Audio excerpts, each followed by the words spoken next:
విజయవాడ ప్రభుత్వ ఆసుపత్రిలో వల్లభనేని వంశీకి వైద్య పరీక్షలు పూర్తయ్యాయి. వంశీని న్యాయమూర్తి ముందు హాజరుపరిచేందుకు తీసుకువెళ్తున్నారు. కృష్ణలంక పోలీస్ స్టేషన్లో సుమారు 8 గంటల పాటు వంశీని విచారించారు. కనీసం వంశీ తరపు లాయర్లను కూడా అనుమతించలేదు.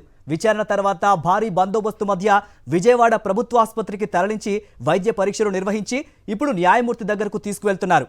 ఈ అరెస్టు గురించి మరింత సమాచారం మా ప్రతినిధి అశోక్ విజయవాడ నుంచి అందిస్తారు. అశోక్, చెప్పండి. దాదాపుగా 8 గంటల విచారణ తర్వాత విజయవాడ ప్రభుత్వ ఆసుపత్రిలో వల్లభనేని వంశీకి వైద్య పరీక్షలు నిర్వహించారు. అలాగే వంశీతో పాటు A7, A8గా ఉన్న ఎవరైతే ఈ కేసులో ఆరోపణలు ఎదుర్కొంటున్నారో వారిని కూడా వైద్య పరీక్షలకు తీసుకొచ్చారు. వైద్య పరీక్షలు ముగిసిన తర్వాత కొద్దిసేపటి క్రితమే విజయవాడలోని 4th ACMM కోర్టులో వంశీతో పాటు వారిద్దరిని కూడా ప్రవేశపెట్టిన పరిస్థితి కనబడుతుంది. ఇంకా కోర్టులో వాదనలు ప్రారంభం కావడానికి కొంత సమయం అయితే పట్టే అవకాశం అయితే కూడా మనకు కనబడుతుంది. ఎందుకంటే పడమట పోలీస్ స్టేషన్ నుంచి ఈ కేసుకు సంబంధించి CDR ఫైల్ ఇంకా రాలేదు. అక్కడి నుంచి ఆ ఫైల్ తీసుకుని పోలీసులు బయలుదేరారని మాత్రమే మనకు సమాచారం ఉంది. ఈ నేపథ్యంలో ఏదైతే కేసుకు సంబంధించి అన్ని డాక్యుమెంట్లు సిద్ధం చేసిన తర్వాత జడ్జి ఛాంబర్లోకి వస్తారో అప్పటి వరకు కూడా వేచి చూడాల్సిన పరిస్థితి కనబడుతుంది. మరోవైపు వంశీతో పాటు కోర్టుకు ఆయన భార్య కూడా చేరుకున్నారు. అదే సమయంలో వైసీపీ నాయకులు అలాగే న్యాయవాదులు కూడా చేరుకున్న పరిస్థితి. ప్రధానంగా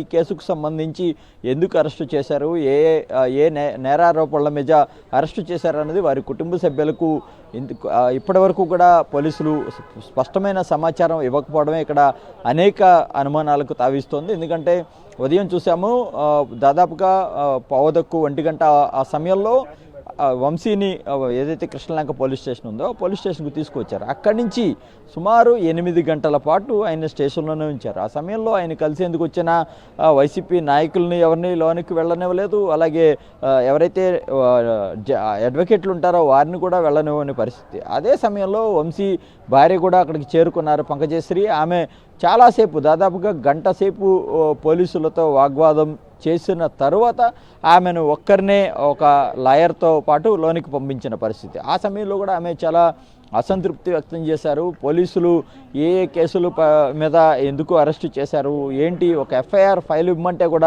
ఇవ్వలేదు, ఏ కేసులు పెట్టారో తమకు ఒక ఆందోళనగా ఉంది, వంశీని కలవనివ్వడానికి ఎందుకు పంపించలేదంటూ కూడా చాలాసేపు ఆగ్రహం వ్యక్తం చేశారు. అయితే ఒక గంట పాటు ఆమెను స్టేషన్లో తీసుకువెళ్ళినప్పటికీ కూడా, అనుమతించినప్పటికీ కూడా వంశీతో మాట్లాడటానికి ఎక్కువసేపు ఆమెకు అవకాశం కల్పించలేదనేది అయితే మనకు తెలుస్తుంది. ప్రధానంగా వంశీ తరపున అడ్వకేట్లు చేస్తున్న ఆరోపణ ఏంటంటే,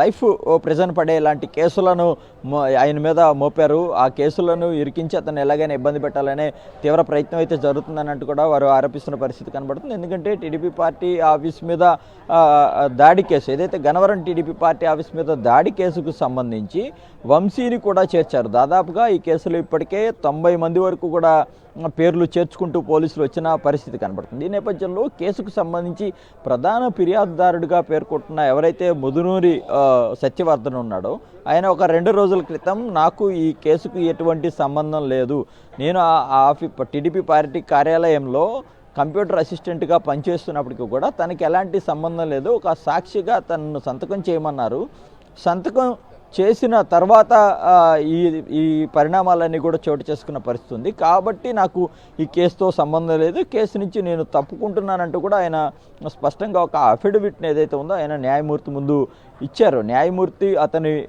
ఏదైతే ఆయన చెప్పిన మాటలన్నీ ఉన్నాయో వాటిలన్నింటినీ కూడా రికార్డు చేసుకున్న పరిస్థితి. ఈ నేపథ్యంలో పోలీసుల నుంచి తనకు ఒక థ్రెట్ ఉందని ఎప్పుడైతే జడ్జి ముందు చెప్పారో అక్కడి నుంచి కూడా ఈ పరిణామాలన్నీ మారిపోయాయని చెప్పుకోవచ్చు. ఎందుకంటే జడ్జి ఎవరైతే సత్యవర్ధన్కు ఆయన కుటుంబానికి రక్షణ కల్పించాలని పోలీసులను జడ్జి ఆదేశించారు. ఆ తర్వాత వేగంగా పరిణామాలన్నీ మారిపోయినాయి. ఎవరైతే తాను ఈ కేసు తనకు సంబంధం లేదని తప్పుకున్నారో అదే సత్యవర్ధన్ సంబంధించి వారి సోదరుడు ఎవరైతే ఉన్నాడో కిరణ్, అతనితో ఫిర్యాదు చేయించారు. వంశీతో పాటు మరొక 7-8 మంది మీద ఈ కేసు నమోదు చేసిన పరిస్థితి. SC అట్రాసిటీ కేసుతో పాటు హత్యాయత్నం, కిడ్నాప్ లాంటి కేసులు కూడా దీంట్లో పెట్టినట్టుగా ఆ సెక్షన్లను బట్టి కూడా తెలుస్తోంది. ప్రధానంగా వంశీని ఖచ్చితంగా ఇబ్బంది పెట్టాలనే ప్రయత్నంలో భాగంగానే ఈ తరహాలో కూటమి ప్రభుత్వం ఎవరైతే నాయకులు ఉంటారో వారి ప్రమేయంతోనే పోలీసులు ఈ తరహా ఒత్తిడి చేస్తూ కేసులు నమోదు చేసిన పరిస్థితి. ఇక ప్రస్తుతం చూస్తే కనుక ఓవైపు వల్లభనేని వంశీతో పాటు A7, A8గా ఈ కేసులో ఆరోపణలు ఎదుర్కొంటున్న మొత్తం ఈ ముగ్గురు కూడా ఇక్కడ ప్రస్తుతం 4th ACMM కోర్టులో ఉన్నారు. మరోవైపు చూస్తే ఈ కేసులో ఎవరైతే తాను అప్రూవర్గా మారని చెప్తున్న సత్యవర్ధన్ ఉన్నాడో ఇప్పటికీ కూడా అతను పడమట పోలీస్ స్టేషన్లోనే ఉన్న పరిస్థితి.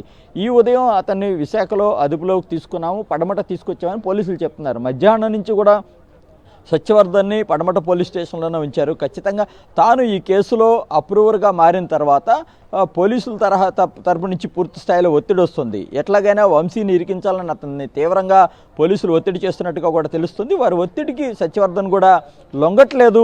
ఖచ్చితంగా నేను నా మాటకి కట్టుబడి ఉంటాను, నేను న్యాయమూర్తి ముందు ఏదైతే అఫిడవిట్ ఇచ్చానో దానికే కట్టుబడి ఉంటానని కూడా సత్యవర్ధన్ చెప్తున్నట్టుగా కూడా మనకు తెలుస్తుంది. ప్రస్తుతం ఇప్పటికీ సత్యవర్ధన్ పడమట పోలీస్ స్టేషన్లోనే ఉన్నాడు. వల్లభనేని వంశీ ఎవరైతే ఆరోపణలు ఎదుర్కొంటున్న మరొక ఇద్దరు ఎవరన్నారో వారు ప్రస్తుతం ఇక్కడ కోర్టులో అయితే ఉన్న పరిస్థితి. మరికొద్ది సేపట్లోనే వాదనలు ప్రారంభం అయ్యే అవకాశం అయితే మనకు కనిపిస్తుంది. ఎందుకంటే ఇప్పుడే పోలీస్ ఆఫీసర్ దామోదర్ కేసుకు సంబంధించిన డాక్యుమెంట్లను స్టేషన్లోకి ఏదైతే స్టేషన్ నుంచి కోర్టుకు తీసుకొచ్చిన పరిస్థితి. ఈ నేపథ్యంలో కొద్దిసేపట్లోనే న్యాయమూర్తి ముందు వాదనలు ప్రారంభం అయ్యే అవకాశం ఉంది. న్యాయమూర్తి ఈ వాదనలన్నీ విన్న తర్వాత తమ తీర్పుని వెల్లడించే అవకాశం అయితే ఉంది. అంటే రిమాండ్ వేస్తారా లేదంటే ఈ కేసు చెల్లదని ఆమె ఏమైనా అభ్యంతరం చెప్తారనేది కొంత తెలియడానికి మనకు కొంత సమయం అయితే పట్టే అవకాశం అయితే కనబడుతుంది. కానీ ఖచ్చితంగా ఈ కేసులో వల్లభనేని వంశీని ఇరికించాలని కూటమి ప్రభుత్వం చాలా తీవ్రంగా ప్రయత్నం చేస్తోంది. అందులో భాగంగానే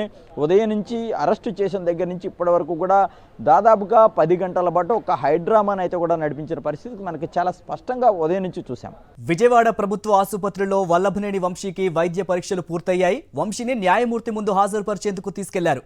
కృష్ణలంక పోలీస్ స్టేషన్లో సుమారు 8 గంటల పాటు వంశీని విచారించారు. కనీసం వంశీ తరఫు లాయర్లను కూడా అనుమతించలేదు. విచారణ తర్వాత భారీ బందోబస్తు మధ్య విజయవాడ ప్రభుత్వ ఆసుపత్రికి తరలించి వైద్య పరీక్షలు నిర్వహించారు. ఇప్పుడు న్యాయమూర్తి దగ్గరకు తీసుకువెళ్లారు.